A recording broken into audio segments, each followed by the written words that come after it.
Welcome once again to another meet and greet. The 1970s Loves Rock UK exhibition has, it's actually the first cancellation we've had. I'm just going to close the door, it's quiet.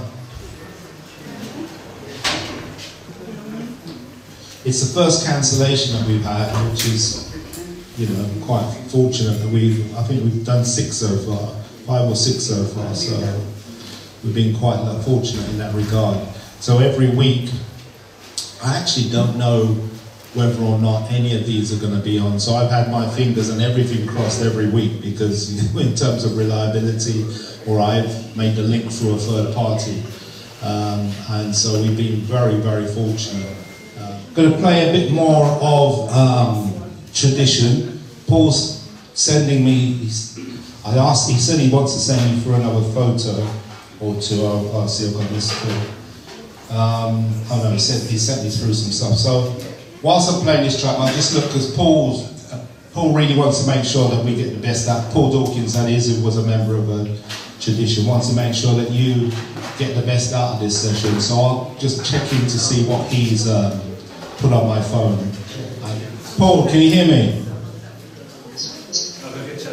Paul? Yes, I do. Right, I've got Paul Dawkins on there. Just try that thing. Yes. But you're not trying the thing, you're doing the thing, man. You're not trying no more. You've done enough, Colin, believe me. For all the lovers rock singers from back in the days, and we appreciate everything you're doing. And also the audience who's travelled from far, near and far just to come and see your exhibition of what we've done back in the days, all the artists, and just coming down to Croydon alone, because I know it's cold out there, I can see that right now, and really, but I'd like to thank everybody coming down to the exhibition in Windrush from back in the days. So big up yourselves, whoever's in there today, because I can't see you. Okay, have we got any questions for tradition or for Paul while he's on the phone? Anyone? Any questions? Don't be shy. Anything for tradition from back in the day? Tell us about Tyrone. How many people were there in the group? You have to repeat that, Colin, to me. You come and get the phone, the mic. I'll use the other phone. I'll use the other mic. We use the roaming mic.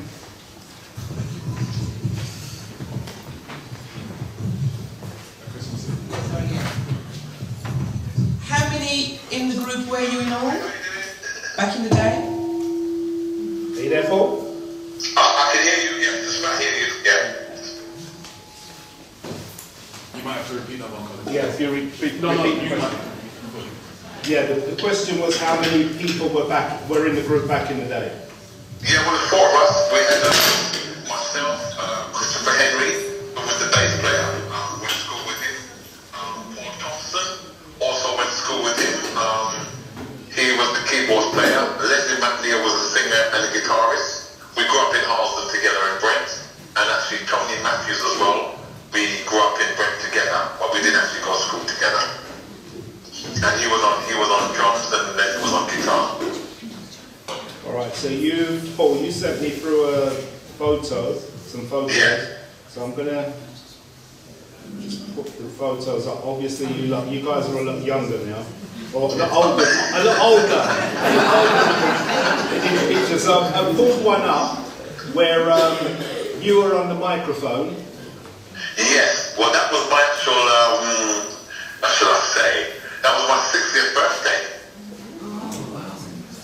And that was at my 60th birthday, that was, as I said, lost Les McNeil, Paul Thompson, Christopher Henry, and Tony Matthews. I think that's the first time we've actually been together as a whole group singing together for many, many, many, many years. But because it was a special birthday, I called them all in and said, you've got to be here. I think there's one person missing, sorry, Christopher Henry, but he was still in America. He actually lives in America today. And also Paul Thompson, the keyboard brother, he lives in Spain today, up to this day. Okay, so if you could just tell us from left to right who we can see in the picture. Let me see, because are you there? Yeah, we're here. So you got on your left there's a chap with glasses on. Right. To the left of me, that's Paul Thompson. Okay. And then you have myself. Yep. And then you have Les McNeil just behind me. Yep. And then you have Tony on right to the right of me, the drummer. Right, okay. As I said, there's one of the colleagues missing, that's Chris Penn, because he lives in America. Okay. So for those of the members of the audience that weren't at the interview when you were here, you gave us your take on the start. I know you mentioned about Aswad, but I don't want to I don't want to go back. Oh, no, okay. Yeah. So I want to talk about when you actually joined Tradition and how the band was set up pre you being in the band. Yeah, well, what happened was, departing from the Aswad situation, because I didn't want to play bass at the time, I met up with one of my colleagues, Paul Thompson from school, and he said, I've got a little band going. So I went down to get us to a record shop, and there was, I said, Tony Matthews, Les McNeil, Christopher Henry, and Paul Thompson. They were just coming up into the business. They were still playing, but we hadn't started to record yet. None of us started to record any music at all. So I went into the rehearsal room, and we started to jam. I wanted to play bass, but obviously there was a bass player ready. So while they were playing, I just started to sing. And they said, Paul, we didn't know you could sing. So to be quite honest, I didn't know I could sing like that. But, we progressed from there, and we put the band together, and me and Leslie became the main two singers of the band. Because I was a bass player, what I'd be doing is making up the bass lines, like Everett Make My Heart, all the bass lines, what you hear, they were my bass lines. So what we've done is we put them together, and then Leslie will start to write, and all of us will start to write some of the songs and put the songs together. And then the band came together very, very easily. Everybody were good friends, we knew each other, so there was no problems. And we just, started to do what we had to do. And as I said, when we started to record now, actually going to the studios, the first song we ever made was a tune called Why Oh Why, and I actually sang that song. I don't know if I was privileged at the time just to get, do the first song because I wasn't playing the instrument. So we released that song on Venture Records. And then after that, everything just started to rise up, put an LP together. We used to record 24 hours. We actually lived in the record shop, believe it or not, four of us. And, we'd get a little vibe, go downstairs, and then we'd create tunes like Breeze In, Go Find Yourself a Fool. That's on my personal thing. Every Bit My Heart, Gambling Man, You Ran Off. So the children would pick, they tend to come in. But we go to when we did get to go to the studios, we went to Google Studios. In 24 hours, we actually recorded Moving On LP. What? We went there we went there 8 o'clock or 6 o'clock in the evening, and we didn't come out until 8 o'clock the next day. And we recorded the album in one day. That Moving On album. Whoa. Well, People, can we get an applause for that? that sounds like a Jamaican recording session. What it was, because we were down the record shop, we was always rehearsing and jamming in the back, so we kind of knew what we wanted to do, but we never knew anything about the recording. So put it this way, we took what we had in the rehearsal room and took it straight to the studio. So by the time everything was mic'd up and we had a tape there, because we wasn't taping it before. So once we started to play, everybody in the group knew what they had to do. So once we laid down the track, but it wasn't that easy, because obviously you would go in and then the engineer, Mark Angelo's studio, he would say, if you guys hold on to set on the drums. And this was the most shocking part for us all. To mic up the drums, it would take something like an hour. Just to mic up the drums. So you just had to sit in there and hear boom, boom, boom, boom in your ears for about 20 minutes just to get that bass drum.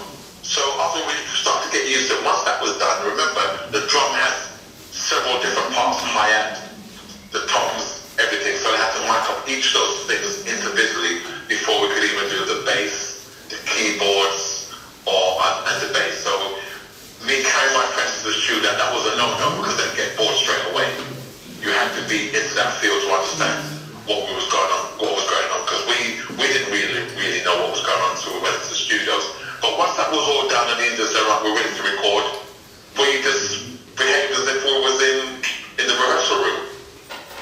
Bear in mind, we didn't go in there to make no lovers rock songs, because that wasn't. We just went into raves to make music what we had. Yeah. And that's how it was, Absolutely. So Paul, you're talking about the miking up process and all that. I'm sure I can see Gary again, percussionist from Revelation. Well, I think he just started eating something. Don't play him up, son. Don't play him up, son. No, son. I just lost it for a little while there. Yeah, no, I'm saying Gary, Revelation Dixon's in the house. Oh, big up my brother. Big up. That's up to you, Revelations. You know what I'm talking about, Gary. You know. Yeah. You stop eating now, Gary. Yeah, can you just... Yeah, well, if, Gary, if you don't mind standing up again, Gary, from Revelation. You know the song With You, boy. So that's the big tune from Revelation. Yeah, Paul. Just tell us, how on earth did you manage to get such a big record deal? Well, let me think now. This is many years ago. We were with Venture Records, and I think it was moving on. I don't want to be. Let me think about this. I'm going to be sure. I think it was moving on. We started with moving on. They actually went to Jamaica and got mixed in Jamaica first. And I think it was at Sly and Robbie's studio, and then it was sent back here. Some overdubs actually went onto that track, believe it or not. It went down to Sly and Robbie's studio, and they overdubbed some of the drum tracks and stuff. And I think it was actually mixed in Jamaica and came back. And then I think after it was released, I think Venture Records come and they got a deal with RCA for us. It was a 5-year contract, and when we got that contract with RCA, we were just over the moon. Because, a lot of bands have been signed at the time, but I think it was as well went to Ireland, we went to RCA, and a couple of other bands had major companies, because at that time, for some reason, all the major companies wanted a reggae band. Yeah. I don't know why and how that happened, but it was just a knock-on effect right through the music industry. But I'm really grateful to have a contract with RCA. We was assigned an A&R man. At this time, we didn't really know what an A&R man was and how the business really went, but obviously, we got a contract with them to do 2 albums. Now, what a lot of artists don't know and singers don't know, when you get a contract from these major companies, what you don't realize that when they say that they want 2 albums or 3 albums for the year, that's all about money.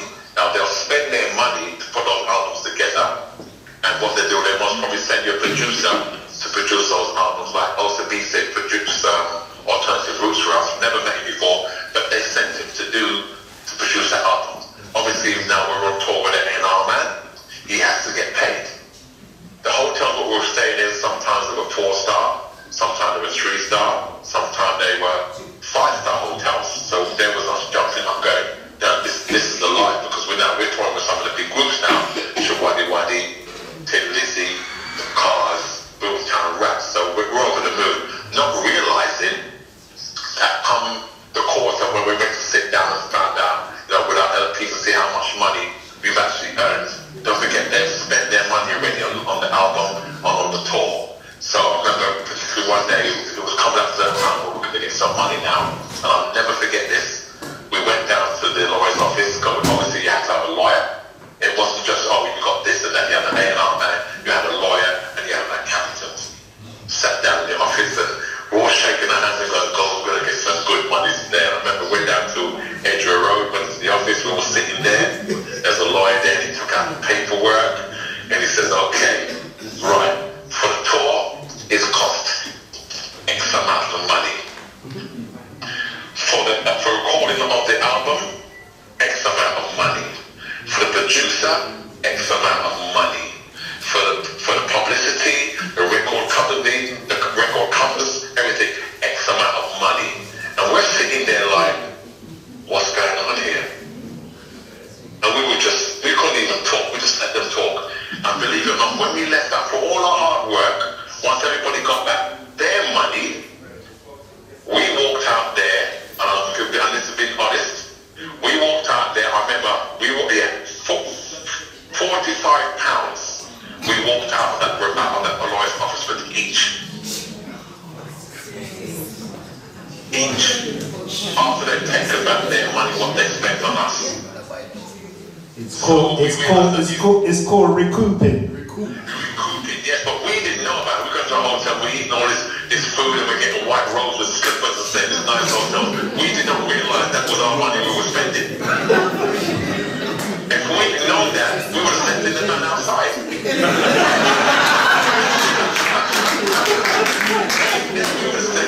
But we were sent to the wrong books. If we knew by this time, it was too late. Our money had gone through the system. I think we're about 2 years, 3 years into the contract. And I think 2 years or 3 years into the contract, RCA decided that, you know, they've had enough. Don't forget it's their company. And quite honestly, the contract was over before the 5 years, just like a lot of the other reggae groups who were signed to most of these major companies.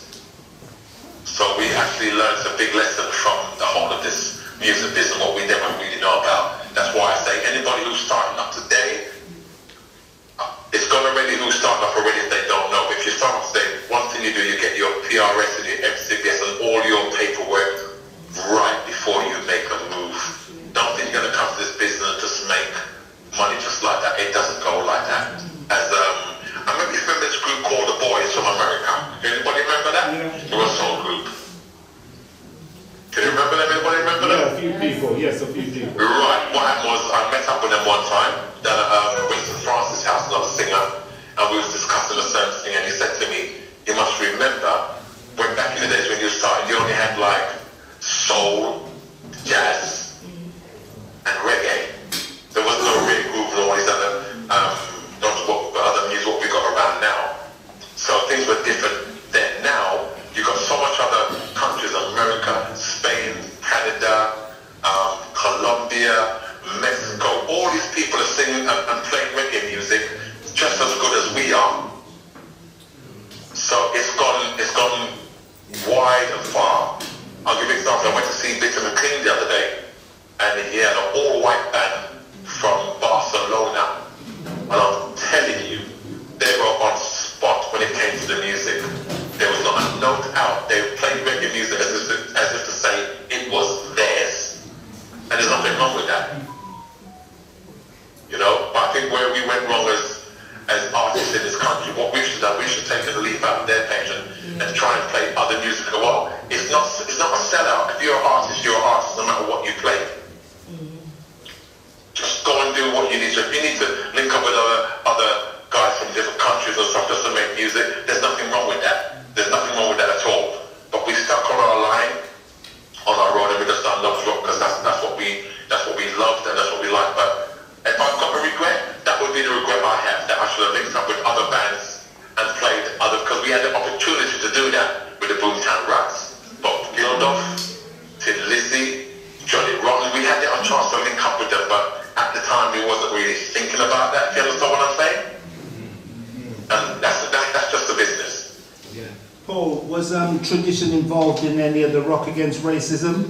I know Aswad, Matumbi, definitely. No, we don't. No, I wouldn't say that. I'll be honest. I can't say we have. We might have done 1 or 2 band concerts like that, but I can't remember because I won't say no. I'm sure we did.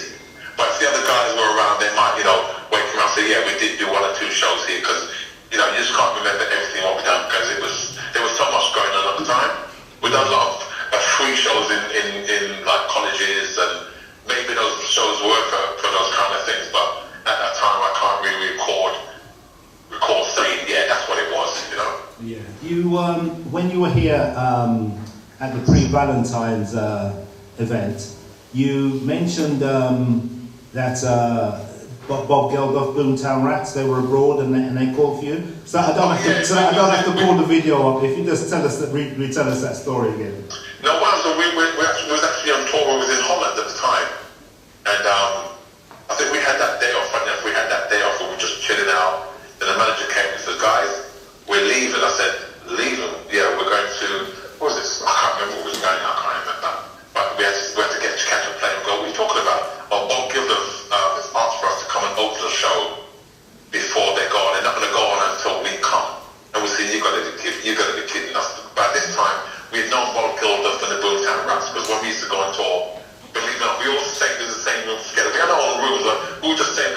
chill out and have a drink. I won't say what else, but we would just chill out. no women, no women, no. I see you ladies looking like, what was he talking about? No, it was just a vibe, and we became very good friends. And we got some cars down to the airport. Got on the plane. When we come off the plane, there was cars waiting for us. We couldn't believe what was happening. We just thought, this is it. This is it, because we never had no treatment like this before. Reached the concert, it was like, green light all the way through to the stage. People waiting for us. Voices just carry on guitars. The set was set up, and we saw Bob give them guys, go on and open the show. And I'm telling them, there must have been about 10,000 people in this concert. And to me, it was one of the best concerts we've ever done as a Tradition group. Then boom cameras come on, and they picked us up, and then the show carried on. Wow, amazing stories, amazing stories. Anyone else in the audience want to ask Paul? Okay, we've got a question at the back. Oh, okay. Got a couple of questions. Hopefully you'll be able to hear them clear enough. If not, I'll repeat them for you. I just wanted to ask, where did the name Tradition came from, please? How did you decided to make up that name, Tradition? Right, what happened was we had a couple of names, and as you do, you think about 5 different names, and we said, what does that really mean? Does that one sound right for the group? Nah. What about this name here? Nah. And then we just decided Tradition. Yeah, it's our tradition time. Yeah, Tradition time. Everybody agreed. It was that quick. That name just sounded like that was us. And we just agreed on that name within half an hour to an hour. We just agreed to go, that's the name we're going to use, Tradition. And we just rolled with it. All right, thank you. Sorry, what I should say before the questions, you could just tell us your name and then ask the question. Thank you. Yeah, hi, my name's Denise. My question, I've got 2 questions. The first one is, what was the average age of the group? And the second question is, where did you learn instruments? Can you relay that to me, please, Colin? Sorry, repeat the question. If you just hold the mic closer. Yeah, my 2 questions. The first question, what was the average age of the people in the group? Okay, and hold on. Okay, the average age? We were about 18, 19 at the time. Okay, next question. Yeah, and the reason I say that is because it's really important when you talk about lessons and not learning and not knowing about the industry. It's for us to remember that the average age of 18 and 19 and being in the middle of a music industry that we don't understand and having to understand the business of that. So the age for me is really important. Secondly, where did you learn your instruments? Again, it's about access and ages you're talking about. So where did you learn to play your instruments?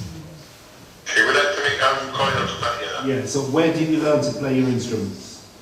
Well, believe it or not, I started for about 4, let me see. I remember many years ago, they used to have a program. I don't think a lot of you remember Top of the Pops. Who remember Top of the Pops? Yeah? Right, but before Top of the Pops, they had a station called Ready, Steady, Go. It was the same kind of thing. And I remember I used to take my dad's belt and push the broom through it and then tighten at the end. And I used to wait till that program to come and I'd be there dancing in the front, but I can remember that. And then it's funny because when I think about I was meant to actually do what I'm doing and reach where I am today.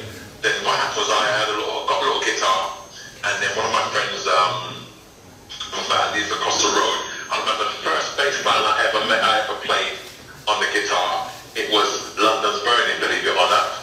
Okay. Okay. I remember that actually.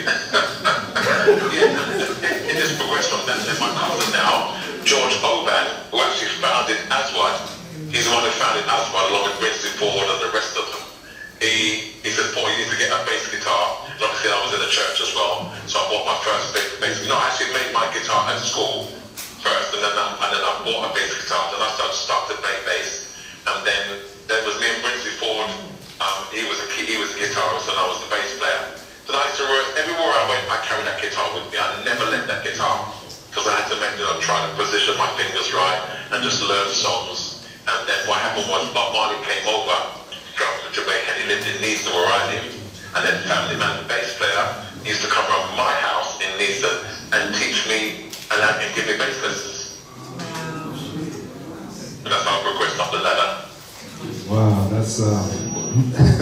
that's a privileged experience you had there out there, Paul. Definitely. Yeah. So going back to I think the lady's question. Were there more opportunities for young people to learn via a youth club or in the school? Because I know a lot of that stuff's been withdrawn now.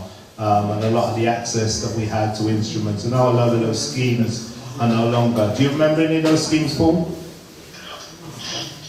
Well, I went to guitar school. There was a guitar school in Labrador where I used to go to, but you had to pay to get a lesson. So I went there about about 5 or 6 times just to get some chords and stuff like this to learn. But I soon gave that up. To me, it was boring at the time.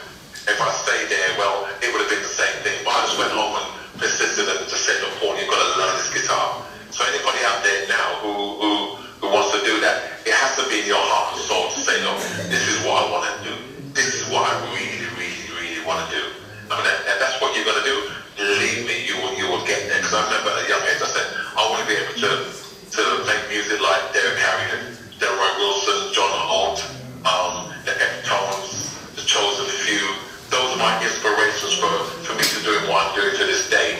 And that was my achievement. That was my goal. Just follow those guys, be like those guys, make nice songs that people can dance along to and can sing to. And once you've done that, then you've achieved. That's why I said anybody in life, no matter what you want to do, if you want to fly a plane, become a doctor, a lawyer, a technician, an accountant, whatever you want to do in life, you can do it if you put your heart and soul in whatever you want to do, because I've done it. Yeah, thank you. I'm going to see if there's any more questions from the audience. For those of you that may just have arrived, has everyone got the mic? Trevor, you got the mic? I've got it. Oh, Gary's got one minute, Gary. I just want to, for the people that have just arrived, just to let you know, unfortunately, we don't have a representative from Tradition here today, which is the first one of these that we've done, and that we haven't had the artist appear for health reasons. We don't have a representation, but Paul Dawkins, who was a member of the band, is on the phone and he's interacting with you to try and give you an insight into the group remotely. So that's what we're doing. We're doing a Q&A and Paul's filling in and answering your questions and our questions. So we've got another question for you, Paul. Yeah, this is coming from Gary, Revelation Dixon, Paul, and greetings. We've played. We've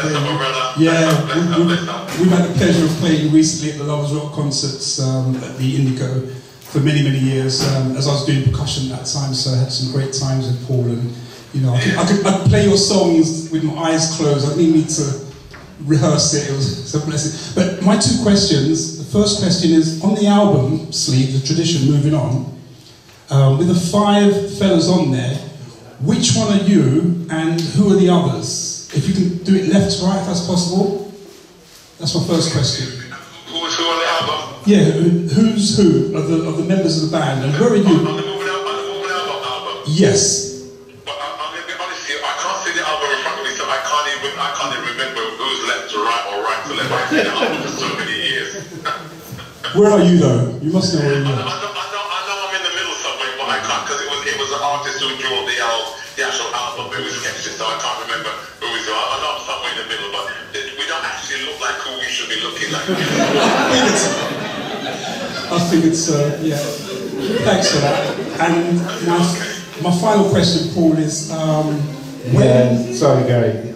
I agree with that, Paul, because I can't. I was trying to make out. We don't look like who we look. Believe it or not. Yeah, I love the sleeve though. It's quite original and iconic, to be honest. I have the vinyl, so I just remember having that. The other question I have is, why did the band break up and when? Why did the band break up and when, if you remember? Well, no, dates, that's gone out of my mind. Well, what happened was, I think at the end of the day, I'm not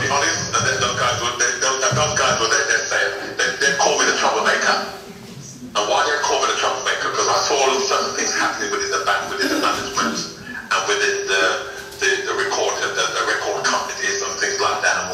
So for instance, we go to a venue, and just before we go, and I go, have we got our money yet?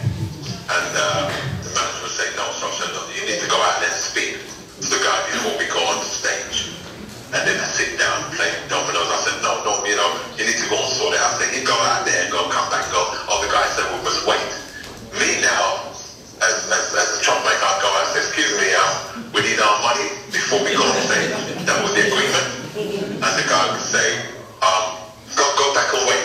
And I said, oh no, this is a disrespect now. I said, I'll tell you what you do.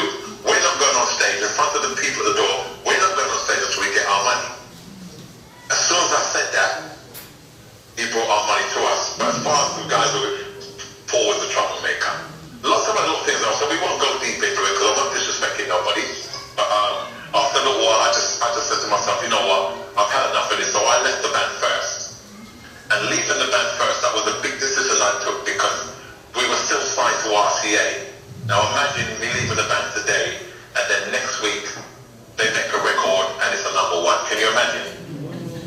But I had to take that chance for myself to go out there and try and create my own name as Paul Dawkins and do my other stuff. So, you know, as the Ethics, 4 in a Row, Motions, and Third Eye Band. I've been in so many bands, we've made so many records. Some of you might know the records, but I was associated to those records and to those bands. A lot of people didn't know. But I had to take that chance to go out there and do that. When the band broke up, I can't remember the actual date. I think after I broke up, I think it was maybe about 7 months after I left, or 8 months, the band broke up. Dates, I can't remember. Thank you, Paul. Any more questions? Yeah, 2 questions. Yeah, you could just tell us your name first. My name's Leonora. Hi, how you doing? I'm fine, thanks.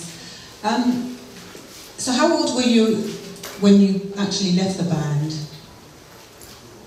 How old was I When you left the band? when I was in a band? No, when you left No, it. when you left the band. Oh, when I left the band, I was about 20, I would say about 26, 27. The first band I was in, I was only 15 years old. Yeah, that was going to That's be... before Tradition. Because my first question was, because you were so young when you guys started the band, how did your parents feel about you going into the music industry at such a young age? Well, my dad, all of our parents were supporters of us, especially my dad and mum. Although they were in the church, they were both Christians, believe it or not. But I got all the support from my dad and from my mum. I went to my dad and said, Dad, because at times when you wanted something, you know, you have to ask your parents to sign for it. It's either you're going to get it or you're not going to get it. But I remember my dad actually came to shop with me and he signed for it because he knew that at that time I had a little job and I was working. I was responsible enough to know that I need to pay for that. And you know our parents back in the days, in the early 50s coming up, 50s, 60s, 70s, you knew if you didn't pay for that, you were in some serious trouble. But my dad trusted me and he signed for it and I got my bass, my amp and my bass bin and I was, at that time being that day, you got a bass, a set, it was called Marshall at the time and those things were not cheap. Anything you got from Marshall with Marshall's name on it, you knew that it was the top of the range and my dad signed for that and I'll never forget my dad for that. My mum supported as well. You know, I mean, we done a show, Saturday Morning Banana Show, if you don't remember that. And when they saw me on television, they couldn't believe that it was their son on television, but that's how far it was. And they just supported all of us. All the guys are good, their parents supported us. All their parents supported. Yeah, I think the thing, Paul, is that with some of the things that you're revealing to us, I mean, we don't know these stories. That's it. So, you know, you with the Boomtown Rats, you being on television, all that type of thing. He's just the half that's never been told. So. Never been told. Yeah, it's not small, but it'll take so long. It's a lifetime, a lifetime. So there's so much happened within that time. You can't record all of that. Yeah. The book would be too big. Yeah, and I think props to correct the narrative, because a lot of the time we just hear about the negative aspects of it, exactly. The hard luck side, and we don't realise that some bands had the opportunity to travel the world and do all sorts of things. So I think the narrative that we kind of hear the most is that it was all, you know, it was a massive. Well, yeah. No, we had good times. We did have good times, and we were respected everywhere we went. We went to Northern Ireland in the troubled times. Tradition went down. We're the only regular band that went to Northern Ireland when things were really bad down there. And you know, it was, should we go? Should we not go? No, let's go. And so we didn't see that. We saw things, but it wasn't as bad as what people were saying. A lot of the stuff what we saw, you know. But we went down, and it was, to us, we had a good time down. The people, they respected us, they loved us. And we didn't actually, some of the places we actually stayed in people's homes, and they had their families in there, they opened up their doors to us. You know, and it was great, it was great. Any more questions? Okay, we've got one here. Yes, good afternoon everyone, my name's Junior. Hi Paul, how are you doing? How you doing, brother? Good. I've been privileged to see you a couple of times on stage, and yes, you were on fire, I must say, thank you. What I'd like to ask is, do you think at any time there may be a reunion, a full reunion of yourselves and the rest of the guys, maybe for a one-off show or an actual tour? Right, can you say that again? We call it talking about a one-off show or a tour, you said? Is there any chance of a reunion and what? I don't know, because the band is so far apart now that the bass player, he's in America. The keyboard brother, he's in Spain. The drummer, he hasn't played drum for so many years since he's at Tradition. Leslie the same way. Myself, I think it would be very difficult. Don't say we couldn't do it, but we'd have to have a good 6, 7, 8 months of rehearsals before we actually go back out there and do what we need to do. Because once you stop what you're doing, you need to, get yourself going again and get the rhythms right. I mean, there's times where we've come together and said, can we do the show? And I would turn to the drummer and say, Johnny, can you still drop like I used to? Boy says, it's got me 4D. Boy, 4D, I don't think I can drop like I used to be. Because we're getting through our age now where we've done certain things that all of us work, and, we had that time to do the music. Well, me, I'm out there the same way. I'm still going to go and do what I need to do. But some of the other guys, I think they put it to bed in a way. It'd be very hard. Don't say we couldn't do it, but it'd be very, very hard. Okay, we have another question. Hello, my name is Dimitri. Can you tell us a bit about Tyrone, who's the name that appears a lot of the Tradition records? About who's the Tyrone. Tyrone. Hello? Yes, Tyrone. Oh, that producer? The producer you're talking about? Yes. From the record shop? That's correct, yeah, producer. Yeah, what can I say? He had some good vibes, he injects some stuff into the music as well. And he'd come into rehearsal and goes, that would be a nice tune. Let's get that one down, let's get that rehearsal. Sometimes he'd come in and sing with us as well.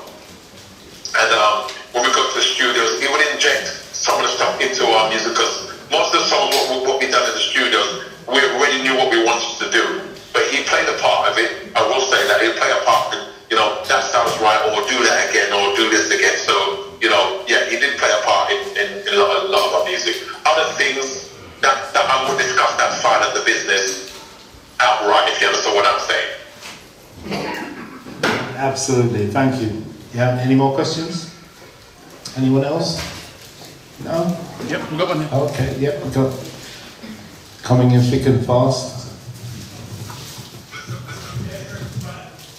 Hello, my name's Lynn. Just a light-hearted question. Been lucky enough to see you at the O2 as a band several times, and it was really great. But you always came on quite slick with your matching suits, and you gave out the roses to the ladies. What was behind that? What was the thinking behind that? Can you repeat that, Colin, please? Yes, apparently you guys used to always dress slick and hand out roses to the ladies. So what's the meaning behind that? Oh yeah, well, I was going to have what happened. Why we used to dress like that? I had a friend, she's still my friend, although she got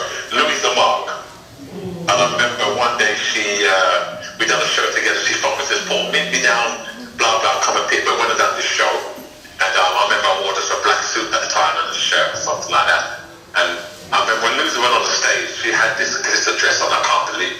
When she moved across the stage, everybody wondered, like, I go, where were those lights before when we were on stage? But because she had all the glitter stuff on her dress, so when she moved across the stage, she was there before she even went there, and she just looked so good on the stage. So I dropped her off, and when I reached home, my phone started ringing about 1 o'clock in the morning. I go, who's phoning me?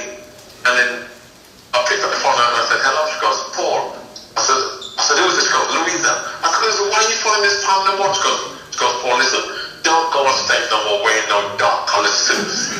And you'd be like a superstar, because that was Louisa Mark. If anybody knew her, she was straight, Paul, we are superstars. We're the Motels and the what's names of Jamaica. This is over here. We got to go on stage and look good. And from that day, I decided that if I'm going to go on stage, appearance is just as good as your voice. If you can look good and sound good, you're gonna come off with something. So most of the stuff what you see tradition in, when we go on stage, I would always go with this. Let's buy some new suits. We can't wear the same suits what we wore before. Let's go out there looking good, and then we all agree, look, let's get some roses that we can go out there and give to the ladies on the stage, and that's how that came about.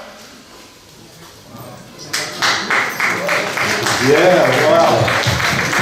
We got Louisa Mark, no longer with us, but boy, such an influence. We never know about the influence, Paul. There's so much that is not visible, because just before the Castro Brown show, she was coming over, and she phoned me from Gambia, and she says, Paul, I'm about 10 o'clock at night, 11, she goes, Paul, I'm coming over. She was on the shop getting her garments to come over.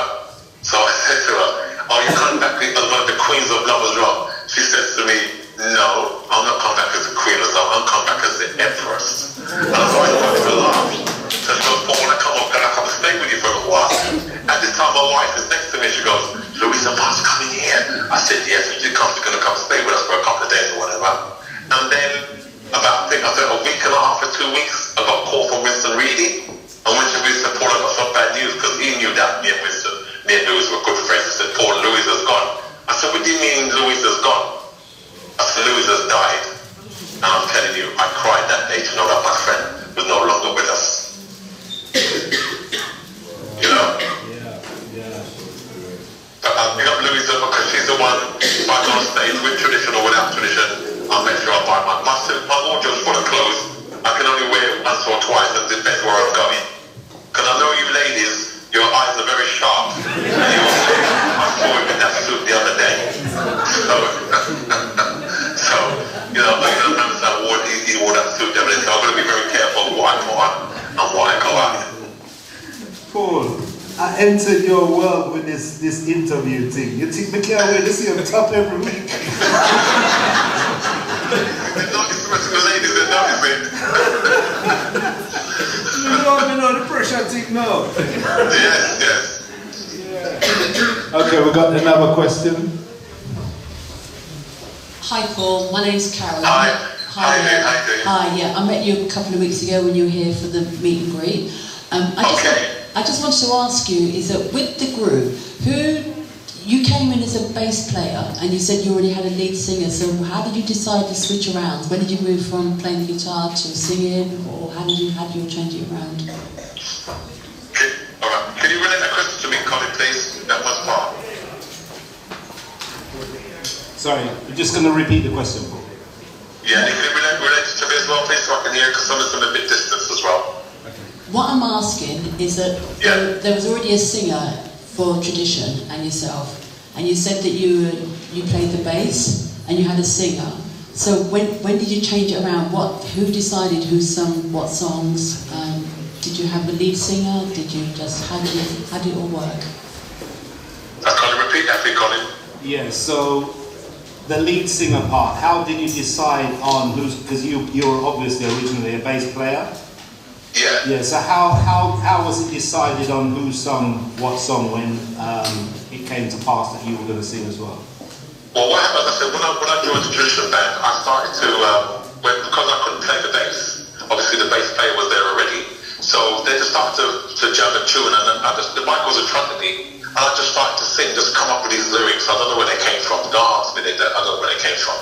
But I just started to sing, and they turned and said, "Paul, we didn't know you could sing." So I said, "Nor did I." So, well, you might as well just come in and join the band. So I joined the band and started to sing, and then obviously because I was a bass player, speaking to my friend Chrissy, who went to school with us, and I was showing him what to play. And once I teach them how to play that, then I'd back away. And obviously Leslie would come in at some point, because we was always down there more than Leslie was. We were living in the record shop, and he'd come in and then he'd hear a song and he'd go on the mic and start to sing. And obviously we'd inject words into the songs. Then whatever, when I did have a time, I brought up a song, then I would sing that song as well. So it became that me and Leslie was the main two singers in the band. The keyboards player, Paul Dawkins, and then he said, look, I want to sing some songs as well. So we said, okay, then you write your songs and I'll do sort of harmonies, and when we go to the studio, we'll sing those songs as well. But me and Leslie were the main two singers in the band. Okay, thank you. Has that answered your question? Yeah, thank you. Thank you. Any more questions? Hi Paul, my name is Ernal. I just want to find out, do you set your price for a show so you'll know exactly how much you're going to be getting before the show, before you do the show? I know earlier you said when you're promoting an album, there was so many costs involved. The promotion, the advertising, and so many things that had to be taken out, and you ended up with £45. So when you do a show now, you do know how much you're going to get in advance, do you? Oh yeah. Good. If I'm going to do a show now, how much I'm going to give you? That's sense. Say that again, sorry? Is that what you're saying, Colin? Yes. Yeah, what happens is, obviously if I'm hearing my phone rings, and you say to me, Paul, I've got a show coming up, are you available on that date? Are you available to do a show? I'm going to say, what date? That's the first thing I'm going to do. Then I look at my calendar and go, yeah, that date's free. And they say, well, what is your charge? I'm going to say, my charge for that show, depending on where it is, when it is, and if it's a live band or it's a PA, then I work on that basis to see how much I'm going to charge you. Once I give you my price, it's either for you to take it or you leave it. There's very little discussion that's going to carry on after that. Because even today, some of my family goes, oh Paul, and a lot of the audience don't know that there are people out there, they're trying to go, oh Mr. Dawkins, we've got a show coming up. I go, okay, what day? After the date's fine. They go, okay. I said, he says, how much are you charging? And I give them a price, they go, oh, can't you do it for £200? I said, I think you've just phoned the wrong number. Wow, we can see your transition from a teenager to a mature person now. From my experience, because I know all my colleagues, because we talk all the time, and I said, I'm going to tell you now, it doesn't make sense you phone that person. You better get a newcomer, because that price where you asked me to come and sing for you, that's not happening. Because for years we've been on the circuit, and today people still phone me and want to give me £200. And I'm going, £200 at this time, that's about maybe £80. So I'm looking at, against the American dollar and the English pound, you've got to weigh out the two. One's worth more than the other. So, you look at it like that, the rates of what's going on. So there's no way I'm going to come and do a show for £200, but it's only worth like £120. I'm not leaving my house for that. Because once you book me, that day belongs to you. So if it's on a Saturday, the 10th of March, that means that Saturday morning, I can't do anything. I can just go shopping if I need to go shopping, or whatever, because I'm going to make sure that day is your day. I'm going to make sure I get there on time. If I'm up the motorway, I need an hour and a half traveling time to make sure I get there because of traffic. If I'm coming from Northampton, for instance, where I live, I've got an hour down the motorway, and if you're in Croydon, I've still got an hour and maybe 10 minutes to get to you. That's your time. I'm going to get my clothes ready, I'm going to make sure I cancel this and cancel that, and I'm going to get to your show on time. Now, I'm not doing that for no £1 billion. I'm telling you now, I'm not doing that for no £200. There's no way. Oh, so many years and still want to give me that kind of money? No, I'm not doing it. I'm staying home. That's basically where I'm at right now. Yep, we all do. I'm not here to rip off anybody or to distort. No. Look at your work. You've got to have your worth as an artist. You've got to have your worth as an artist. Yes, the public put you where you were. You've done your songs, but without you guys, we couldn't be where we are today, because you're the ones who made me who we are. Yeah, thank you, Paul. I'd like to thank every one of you for coming down to see the tradition,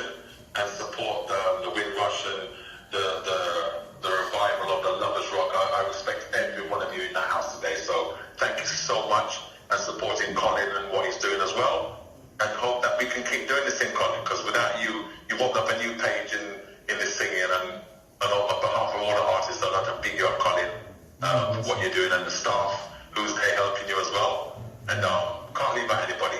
Yes, and the audience. Yes, so thank you guys so much, and I hope you keep supporting us and doing what you do, and doing what you do. Yeah, bless up, Paul. Thank you. Can I have a round of applause?